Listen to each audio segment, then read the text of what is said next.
When you look at the landscape of ideas, there are certain books, certain teachings that transcend culture, geography, and even time.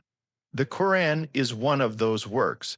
Whether someone is religious or not, whether someone is Muslim or not, there's no denying the sheer weight of its presence in human civilization. For Joe Rogan, a man who's spent decades exploring philosophy, martial arts, psychedelics, human evolution, and the deeper questions of existence, encountering the Quran is not just about reading a book. It's about stepping into a world that millions upon millions of people shape their entire lives around, a text they view not just as guidance, but as divine truth. Curiosity is the spark here. Joe Rogan is a thinker by nature. He's someone who questions everything. That's why when he first came across ideas from the Quran, whether through conversations with Muslim guests, hearing about it in the news, or stumbling upon passages online, his reaction wasn't to dismiss it, it was to lean in, to say, okay, what's really here? Why do so many people find profound wisdom in this? That kind of mindset is what sets him apart from the average commentator. It's not about accepting or rejecting, it's about investigating. The first encounter with Quranic teachings is often surprising. To someone coming from the outside, the expectation might be that it's only about rituals or only about religious dogma. But what Joe started to realize is that the Quran addresses universal themes: justice, compassion, discipline, patience, the dangers of arrogance, the fleeting nature of life. It speaks in a way that's direct but layered. Some verses talk about the cosmos, the creation of the universe, the precision of nature. Others speak about the human soul, the struggles with ego, the need to ground yourself in humility. For a guy like Joe, who's had countless conversations with scientists, philosophers, spiritual seekers, and warriors, this overlap is fascinating. It's like opening a doorway into a different civilization's articulation of the same mysteries he's been chasing on his podcast. What makes a human being flourish? What destroys a society? How do you live with honor, discipline, and awareness? The Quran has an answer for each of these, and not in vague terms, but in words that billions have memorized and lived by for centuries. One of the first things that stands out when someone like Joe looks at the Quran is the emphasis on discipline. The daily prayers, the fasting during Ramadan, the calls to charity, these aren't arbitrary rituals. They're frameworks. They train the mind, they train the body, they train the spirit. Joe often talks about the power of routine, how discipline builds freedom, how martial artists and fighters gain strength not just from physical talent, but from the rituals they commit to daily. The Quran seems to echo that. It's not about shackling yourself, it's about creating order in a chaotic world.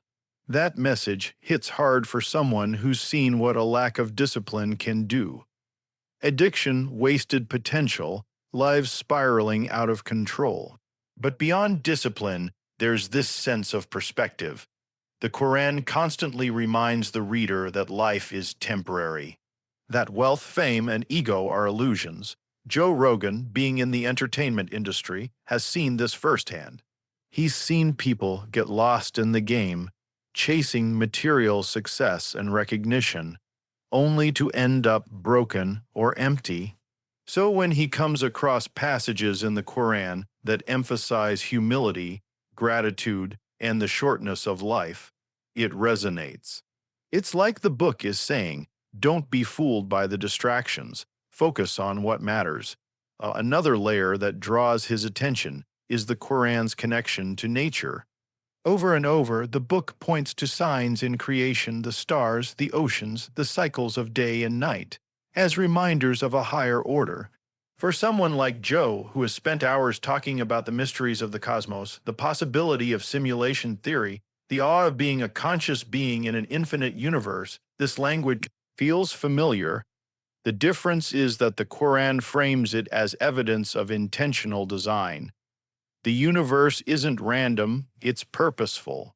And whether or not Joe accepts every conclusion, he can't deny the poetry and the weight of that perspective.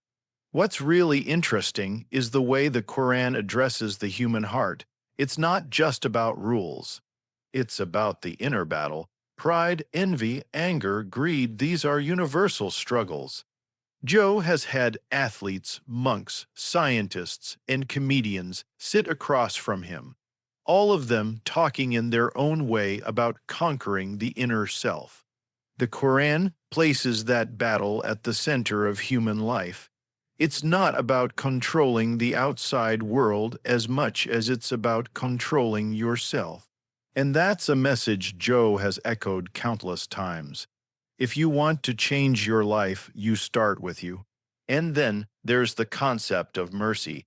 Over and over again, the Quran describes God as merciful and forgiving. For Joe, this idea flips the narrative he might have expected. It's not just a book of harsh commands or punishments. It's a book that constantly calls humans back, no matter how far they've strayed. That idea, that no matter how broken you are, you can turn around, you can find a path back, is powerful, especially in a culture where so many people feel lost, alienated, or crushed under the weight of their mistakes.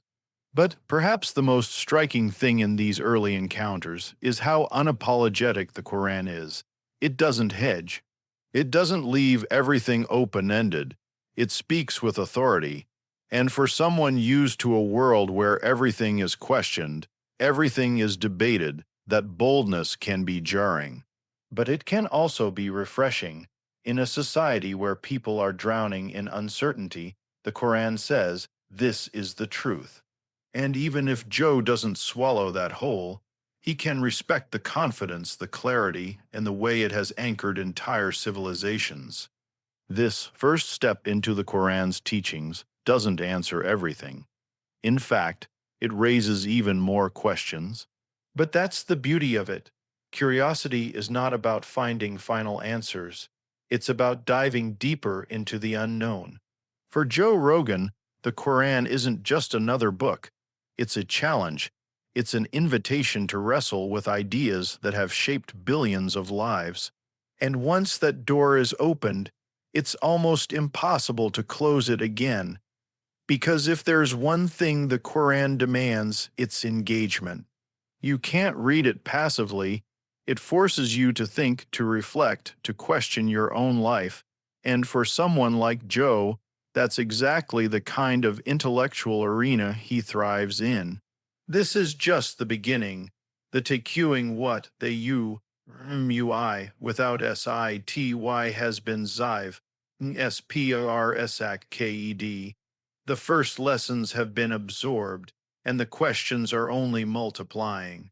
What comes next is not just reading verses, it's unpacking them, measuring them against modern life, and exploring how these teachings might actually intersect with the struggles of today's world. When curiosity turns into engagement, the journey becomes more complicated.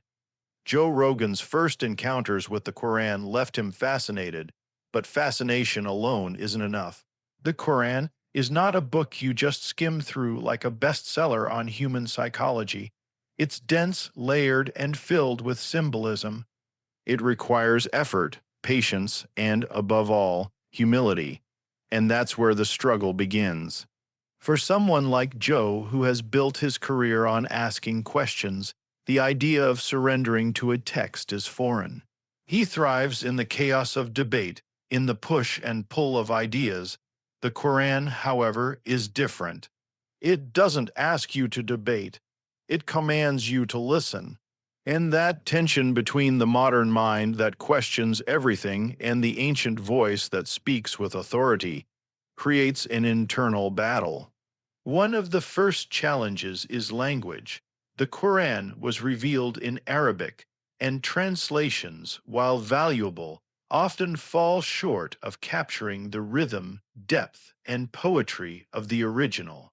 Joe, being an outsider, only has access to translations, and every translator brings interpretation along with the words. It's like watching a fight through a blurry lens. You see the movement, the struggle, the rhythm, but you don't feel the impact the way you would ringside. This realization is humbling. It shows that understanding a book like the Koran isn't just about reading words, it's about engaging with an entire tradition that has studied, memorized, and preserved it for over 400 years. Then there's the challenge of context. Some verses speak about battles, laws, and events specific to the 7th century Arabian world.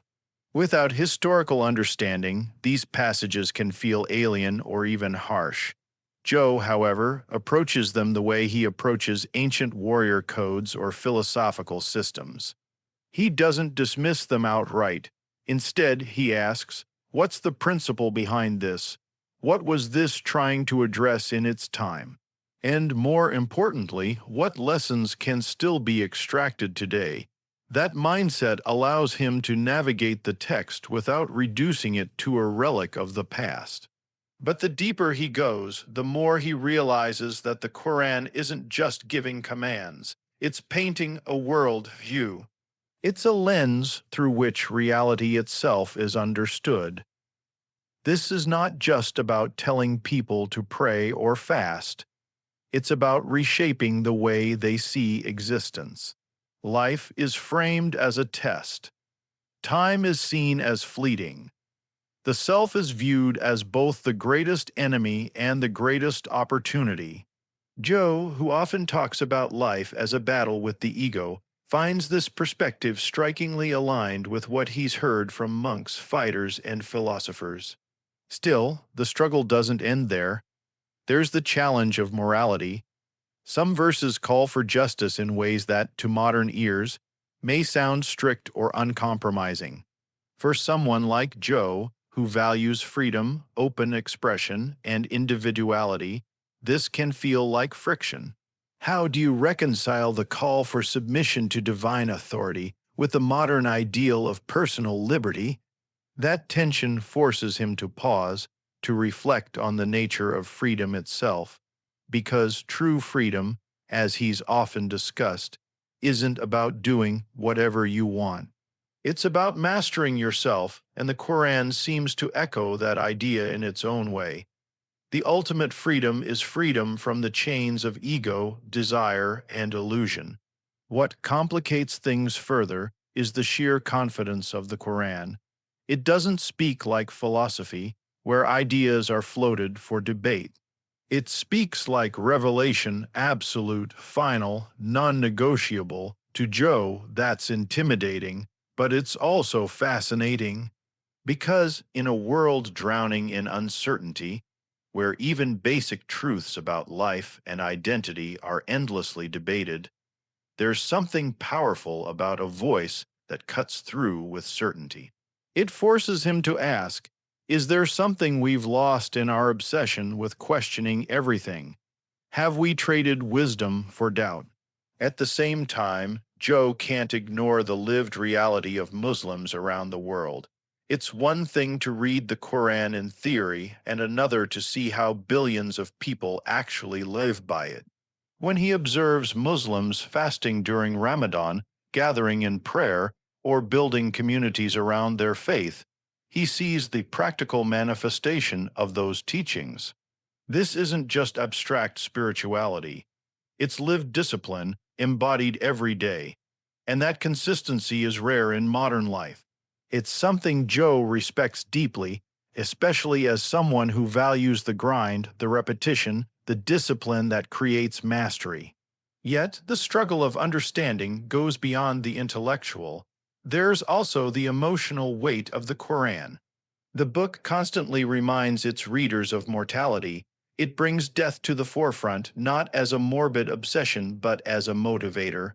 Joe has had many conversations about death, whether through the lens of psychedelics, near-death experiences, or simply the fragile nature of being human. But the Quran doesn't just highlight death. It frames it as the passage to ultimate accountability. That shakes you because it forces you to ask, if every action is weighed, if every word matters, how should I be living right now? This is where Joe feels the Quran's challenge most intensely.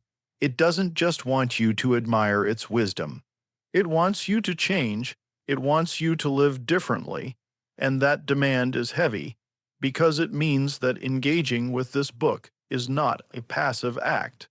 It's an invitation to transformation, and transformation is never easy. The struggle of understanding, then, is not a sign of failure, it's part of the journey. Just like a fighter struggles in the ring, or a comedian struggles on stage, the discomfort is what produces growth. For Joe, the Quran is not a puzzle to be solved once and for all. It's a mirror reflecting back questions he's been asking his whole life. What's the purpose of existence? What makes a good life? How do you conquer the self? What happens when you die? The answers are not always simple. They require humility, reflection, and persistence. But the very act of wrestling with these questions, guided by a text that billions consider divine, is itself transformative. And that's where the journey begins to shift, because once the struggle of understanding takes root, the next step is to see how those teachings hold up in the real world. Do they offer guidance for the chaos of modern society? Can ancient wisdom actually address the challenges of today's fractured world? When the initial struggle of understanding settles, the natural question becomes, what does this mean for us right now? The Quran is more than a relic of history. For over 1 billion people, it's a living guide. And that's what makes Joe Rogan pause, because he's constantly immersed in the turbulence of the modern world. Technology is reshaping our lives, politics is polarizing nations, mental health struggles are skyrocketing, and society as a whole feels more fractured than ever. So the pressing question emerges, can teachings from a book revealed 400 years ago actually speak to these challenges? The first modern parallel that jumps out is discipline. Joe has always argued that structure is freedom. If your day is chaos, if your mind is scattered, if your body is neglected, you're not really free. You're a prisoner of your own weaknesses. The Quran's framework of prayer, fasting, charity, and self-restraint is exactly that kind of structure. In a time when people are drowning in distractions, endless scrolling, addictions, fast dopamine hits, the demand to stop 5 times a day, reset, and remember your purpose is revolutionary. It's like an antidote to modern overstimulation. Joe can't help but see the connection. The same discipline that makes a fighter unbeatable or an artist legendary is embedded in this book as a way of life. Then there's the emphasis on community. The modern world is more connected than ever digitally, yet people feel lonelier than ever physically and emotionally. Depression and anxiety are at epidemic levels. But when Joe looks at how Muslims gather for prayer, break their fasts together, or stand shoulder to shoulder in Ramadan nights, he sees something powerful. The Quran doesn't just create individual discipline, it creates collective harmony. And in a society where alienation is one of the biggest silent killers, that sense of belonging is priceless. It's not just about faith, it's about human connection. Another lesson comes from the Quran's insistence on humility. Modern culture is obsessed with image, fame, and self-promotion. Social media feeds the ego on steroids. Everyone wants to be seen, validated, celebrated. Joe has talked countless times about how toxic this cycle can be, how chasing likes and attention can leave people emptier than ever. The Quran flips that on its head. It constantly warns against arrogance, against thinking too highly of yourself, against worshiping status or wealth. Instead, it elevates humility, gratitude, and service. To Joe, that's like a refreshing counterpunch to the narcissism of today's culture. And then comes the teaching about wealth. We live in a world where materialism dominates. Success is measured by cars, houses, bank accounts. But the Quran reminds its readers again and again that wealth is fleeting, a test rather than a goal. It calls for charity, for redistribution, for remembering the poor and the marginalized. Joe, who has seen both the heights of fame and the emptiness that can come with unchecked materialism, can't ignore this. It resonates with what he's often said: money can't buy happiness, comfort maybe, options sure, but true fulfillment. That comes from purpose, discipline, and relationships.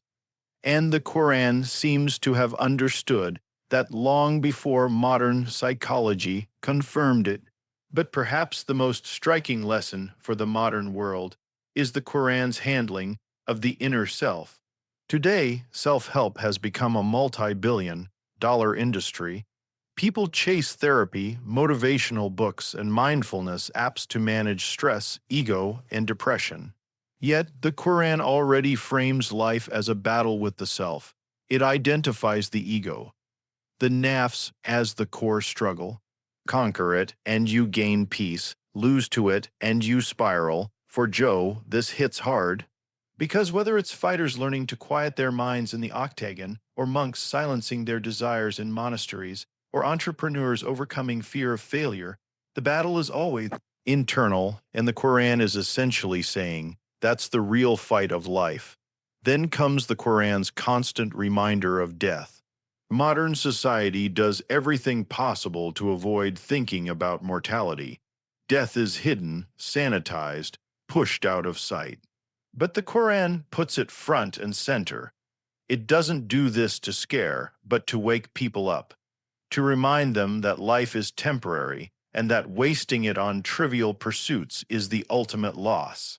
Joe, who often reflects on the fragility of existence, whether through the deaths of friends, the aging of fighters, or the simple reality of time, sees this as brutally honest wisdom.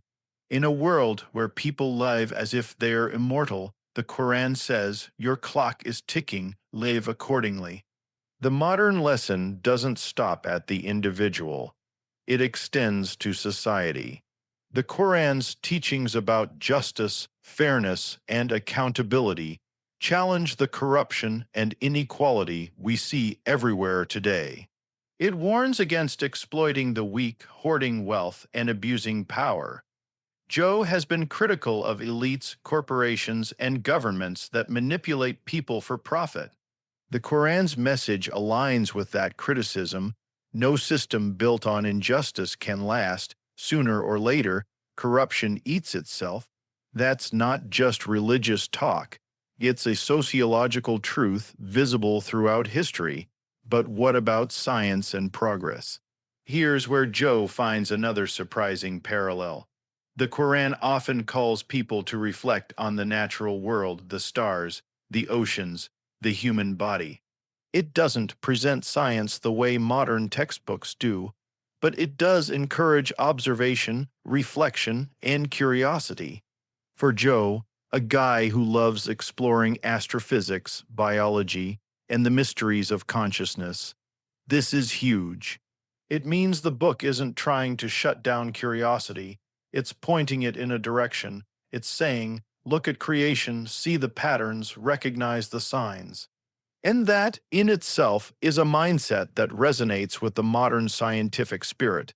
Now, does this mean the Quran has ready-made solutions to every modern issue? No. Joe knows that blindly transplanting ancient practices into the 21st century doesn't always work. But what he sees is a framework, a worldview that could balance the chaos of modernity, discipline against distraction, humility against arrogance, community against loneliness, purpose against nihilism, justice against corruption. reflection against blind materialism, and when you put it all together, it becomes clear this isn't just a book of rituals. It's a philosophy of life. And the fact that it's still holding relevance after 14 centuries says something profound. At this stage, Joe begins to understand why Muslims around the world cling so deeply to their faith. It's not because they're stuck in the past. It's because the Quran addresses timeless human struggles. The same battles we face today, ego, greed, loneliness, injustice, were present back then, and the solutions offered aren't outdated. They're human, they're universal, but here's the deeper realization. If the Quran speaks so powerfully to the modern world, then what does it say about the future? Where is humanity headed? And does this ancient book still have a role to play in shaping what comes next? When you look at history, civilizations rise and fall. Empires dominate for centuries and then collapse, often under the weight of their own arrogance, greed, or internal decay. Joe Rogan has spoken countless times about this cycle: the Roman Empire, the Mongols, the British Empire. Nothing lasts forever, and yet, here stands the Quran unchanged for over 400 years, still guiding billions of people every single day. That endurance itself forces a question. Does this book still hold the keys to humanity's future? Joe, being a thinker who thrives on exploring possibilities, starts connecting dots. The world today is more advanced technologically than at any point in history. We have artificial intelligence, genetic engineering, virtual reality, and the ability to destroy entire planets with nuclear weapons. But with all that power, we're also more divided, more anxious, and more unstable than ever. The Quran, on the other hand, speaks in a language that transcends these tools. It doesn't give instructions for building rockets or programming algorithms, but it gives principles that might determine whether technology saves us or destroys us. One of those principles is responsibility. Over and over, the Quran emphasizes accountability. Every action, no matter how small, is recorded. Every word, every choice, every secret thought, it all matters. For Joe, this is a fascinating counterbalance to the freedom that technology provides. We can do more than ever before, but should we? Artificial intelligence could heal diseases, or it could enslave us. Genetic engineering could eliminate suffering, or it could create new forms of inequality. The Quran's voice reminds humanity, power without accountability is a path to ruin. And that lesson is as futuristic as it is ancient. Another principle is justice. In a world where global corporations control wealth, where political systems often serve the powerful, the Quran's insistence on fairness feels urgent. Joe often critiques the imbalance of modern society, the way people get crushed by systems designed to profit from them. The Quran's message is direct. No civilization built on injustice will survive. History proves it, and the future will prove it again. If humanity doesn't find a way to distribute resources fairly, to protect the weak, and to restrain the corrupt, then no amount of technology will save it from collapse. Then there's the Quran's teaching about unity. The future is global now. Borders are shrinking in significance as the internet connects billions of people. But instead of bringing harmony, this connection often fuels division, political polarization, culture wars, misinformation. The Quran's call is for a unity that transcends race, wealth, and status. It envisions humanity as one family, accountable to the same Creator, bound by the same moral compass. For Joe, this idea feels like the missing ingredient in a fractured world.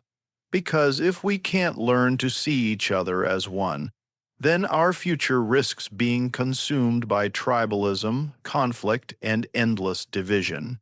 Another futuristic reflection comes from the Quran's perspective on nature. The book constantly points to the earth, the sky, the oceans, the balance of ecosystems. Today, with climate change and environmental destruction threatening the planet, those verses feel prophetic. Humanity has advanced technologically, but it has often forgotten balance.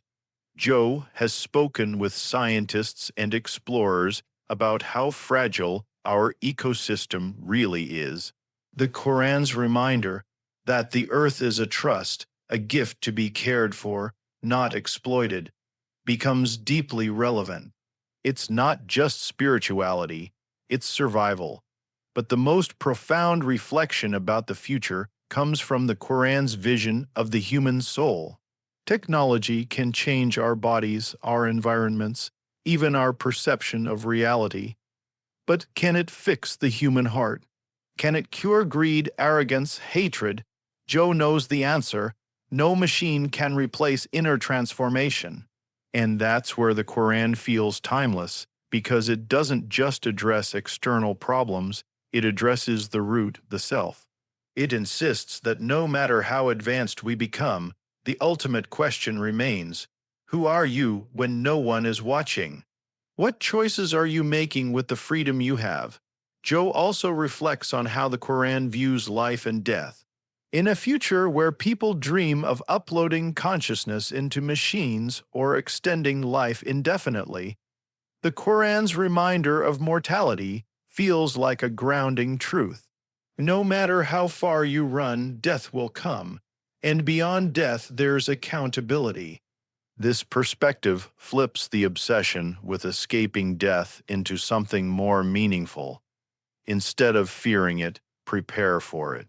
Live in a way that makes death a doorway, not a disaster. And then there's the role of faith itself in the future.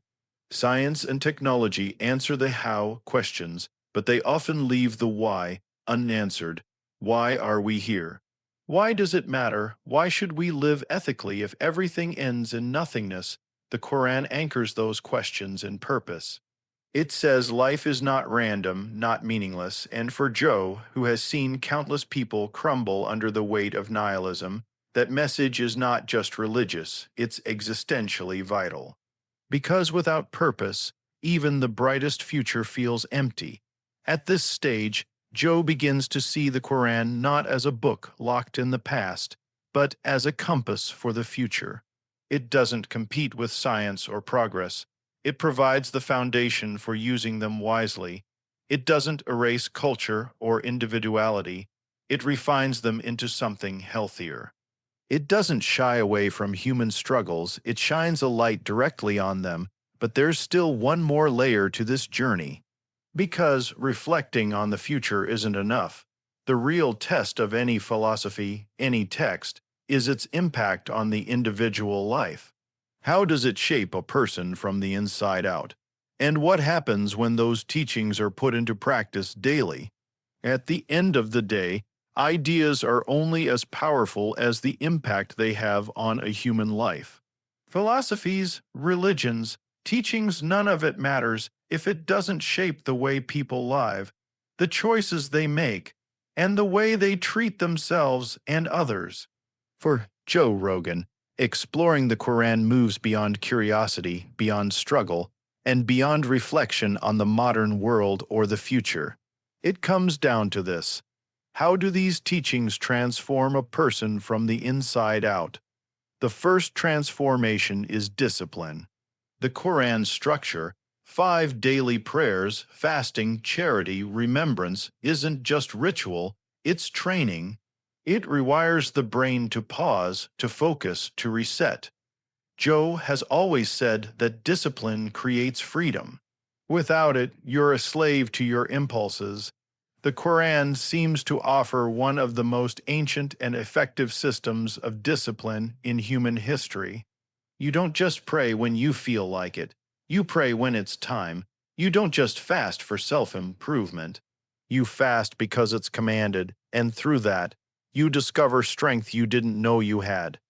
This changes people. It creates resilience. And in a world where people are collapsing under the weight of stress and distraction, that kind of transformation is rare. The second transformation is perspective.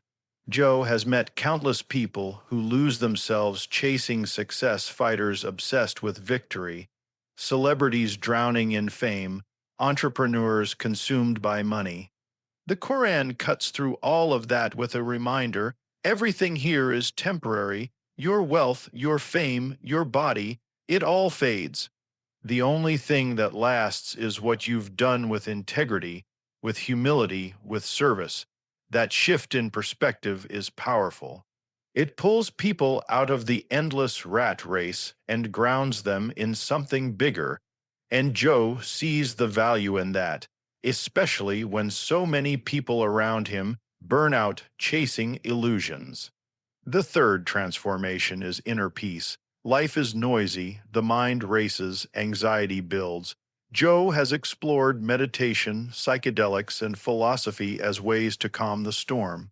But what strikes him about the Quran is its insistence that true peace comes from remembrance, remembering the Creator, remembering purpose, remembering that you're not in control of everything. For many Muslims, this is why prayer isn't a burden but a relief. It's the daily act of letting go, of centering, of finding peace in surrender. Joe recognizes that power because the modern world is starving for stillness, and the Quran provides a path to it. Another transformation is in morality. The Quran doesn't just ask people to avoid harm, it demands excellence in character. It calls for honesty, patience, forgiveness, generosity. For Joe, who often talks about the importance of being a good person, whether as a fighter, a comedian, or just a human being, this is where the teachings hit hardest. Because it's not about abstract philosophy, it's about how you treat people when the cameras are off. It's about kindness when no one is watching, about integrity when it costs you something. That's transformation at the core level of who you are. Then there's the transformation of humility. Joe has seen how ego destroys people, fighters who can't admit weakness, celebrities who can't handle criticism, individuals who think they're untouchable. The Quran places humility as the highest virtue, constantly reminding people that everything they have is a gift, not an achievement. That shift dissolves arrogance and replaces it with gratitude. And gratitude, as Joe has often said, is one of the most powerful ways to find happiness. You can't be grateful and miserable at the same time. The Quran teaches this deeply. Perhaps the most profound transformation comes from the way the Quran deals with failure and forgiveness.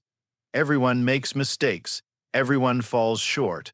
The modern world can be brutal: cancel culture, judgment, shame. But the Quran constantly emphasizes mercy, the chance to turn back, the door of forgiveness that never closes. For Joe, that's deeply human because it acknowledges reality. People mess up, but instead of crushing them, it offers a way back.